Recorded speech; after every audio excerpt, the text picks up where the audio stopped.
Hello everyone, welcome to Shaurya Bharat Digital Platform. Now let's discuss how to crack NDA exam 2022. My name is Dr. Jyoti Gaud and I am the faculty of General Science at Shaurya Bharat. So let's get started. So जैसे already mega ma'am आपको बता चुकी हैं कि जो GAT वाला section होता है उसमें 150 क्वेश्चंस होते हैं, जिसमें से 50 क्वेश्चंस इंग्लिश के आते हैं और रिमेनिंग जो 100 क्वेश्चन का पार्ट होता है उसके अंदर general science, that means chemistry, biology और फिजिक्स आती है और बाकी उसके साथ में आते हैं जनरल नॉलेज के question. If we talk about the chemistry and biology वाला सेक्शन तो उसमें से हमारे पास में अप्रोक्सीमेटली 25 से 27 सवाल होते हैं, जिसमें से हर एक क्वेश्चन जो होता है वो 4 नंबर का होता है. तो अब हम इसको आगे सेग्रीगेट करते हैं केमिस्ट्री और बायोलॉजी के अंदर. So if we talk about chemistry तो यहाँ पर हमारे पास में क्वेश्चन पेपर में अप्रोक्सीमेटली 14 से 15 क्वेश्चन आते हैं और ये जो क्वेश्चन होते हैं वो मेजर जिन टॉपिक्स आते हैं वो है atomic structure, metal, non metal, acid and base, matter, chemical bonding and oxidation reduction. If we talk about the topic weightage तो सबसे ज्यादा जो वेटेज रहता है वो रहता है हमारे एटॉमिक स्ट्रक्चर का, दैट मीन्स 28%. देन उसके बाद में मेटल, नॉन मेटल का भी जो एवरेज वेटेज रहता है वो होता है 26 से 24% और बाकी के जितने भी टॉपिक हैं उनका कंट्रीब्यूशन जो रहता है वो approximately 10%, 6%. If we talk about chemical bonding तो 4% और ऑक्सीडेशन रिडक्शन का रहता है 2%. अब हम लोग देखते हैं कि ये टॉपिक्स जो होते हैं इनमें से जो क्वेश्चन एनडीए में पूछे जाते हैं वो क्वेश्चन किस तरह के होते हैं. तो क्वेश्चन हमेशा इजी टू मॉडरेट होते हैं, ना तो बहुत ही ज्यादा मुश्किल ना बहुत ही ज्यादा easy. For example if you look at this question, which of the following is the correct electronic configuration of chlorine. तो हम जानते हैं कि क्लोरीन जो है उसके पास में 17 इलेक्ट्रॉन होते हैं और उसका इलेक्ट्रॉन कॉन्फ़िगरेशन होता है 287. दैट मीन्स के शेल के अंदर जो हमारे पास में 2 इलेक्ट्रॉन लेंगे, 8 रहेंगे हमारे पास में एल के अंदर और जो वैलेंस शेल होता है उसके अंदर 7 इलेक्ट्रॉन रहते हैं. Now look at the second question.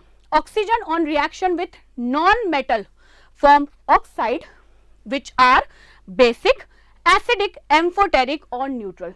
तो हमें पता है कि जब भी नॉन मेटल ऑक्सीजन के साथ में रिएक्ट करते हैं तो वो नॉन मेटेलिक ऑक्साइड बनाते हैं और वो नॉन मेटेलिक ऑक्साइड जो होते हैं हमेशा नेचर के अंदर एसिडिक होते हैं, क्योंकि जब वो पानी के साथ में रिएक्ट करेंगे तो हमेशा और हमेशा एसिड का फॉर्मेशन करेंगे.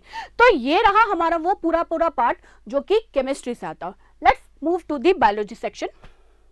सो बायोलॉजी से अगर हम देखें तो ऑन एन एवरेज 11 से 12 क्वेश्चंस आते हैं जो major plant kingdom, diseases, human system जैसे कि digestive system, excretory system, respiratory system, इन सब सिस्टम से पूछे जाते हैं और इसमें भी सबसे ज्यादा जो वेटेज होता है वो रहता है हमारे डाइजेस्टिव सिस्टम का.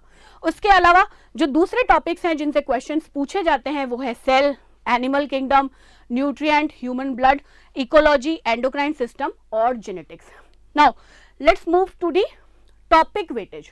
अगर हम बायोलॉजी के सेक्शन के अंदर इस टॉपिक का वेटेज देखें तो सबसे ज्यादा जो क्वेश्चन पूछे जाते हैं वो प्लांट किंगडम से पूछे जाते हैं. उसके बाद में ह्यूमन डिजीजेस से सबसे ज्यादा क्वेश्चन पूछे जाते हैं, फिर ह्यूमन सिस्टम और उसमें भी मैंने जैसे आपको बताया कि डाइजेस्टिव सिस्टम से सबसे ज्यादा क्वेश्चन पूछे जाएंगे, then cell, animal kingdom, nutrient, human blood और उसके बाद में जो इकोलॉजी, एंडोक्राइन सिस्टम या जेनेटिक का जो कंट्रीब्यूशन होता है एग्जामिनेशन पेपर के अंदर वो बहुत कम रहता है. Now if you talk about the kind of question तो यहाँ पे बायोलॉजी वाला सेक्शन भी काफी इजी टू मॉडरेट टाइप का होता है, बहुत ज्यादा मुश्किल सवाल यहाँ पर भी नहीं पूछे जाते. For example if you look at this question, certain part of a plant can be bent easily without breaking.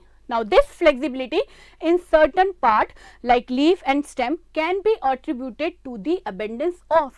तो हमें यहाँ पे कौन से टाइप के टिश्यू क्या काम करते हैं वो बताना है. हम जानते हैं पैरेन्काइमा जो होते हैं वो बेसिक पैकेजिंग टिश्यू होते हैं, कोलेनकाइमा पैकेजिंग का काम भी करते हैं और फ्लेक्सिबिलिटी भी देते हैं और स्क्लेरेनकाइमा से हमेशा रिजिडिटी आती है. जाइलम और फ्लोएम की अगर हम बात करते हैं तो वो वस्कुलर टिश्यू है. तो यहाँ पे हमारा सीधा सीधा आंसर जो है वो कोलेनकाइमा निकल जाएगा. बहुत बेसिक सा क्वेश्चन है. Now moving to the next question, which of the following viruses used to be responsible for highly infectious disease smallpox. तो स्मॉल पॉक्स का जो वायरस है वो हमें पता है कि वो वेरियोला वायरस है, तो ये क्वेश्चन भी सीधा सीधा हो जाता है। तो जैसे मैंने आपसे बोला कि अगर हम केमिस्ट्री और बायोलॉजी दोनों सेक्शंस की बात करें तो क्वेश्चंस जो होते हैं वो मॉडरेट तरीके के आते हैं, बहुत ज्यादा हमें उनके ऊपर टाइम नहीं देना पड़ता। कैलकुलेशन वाले जो क्वेश्चंस होते हैं वो यहाँ पर नहीं पूछे जाते हैं। So student, dream it, believe it, achieve it, and all the best for your preparation. Thank you so much.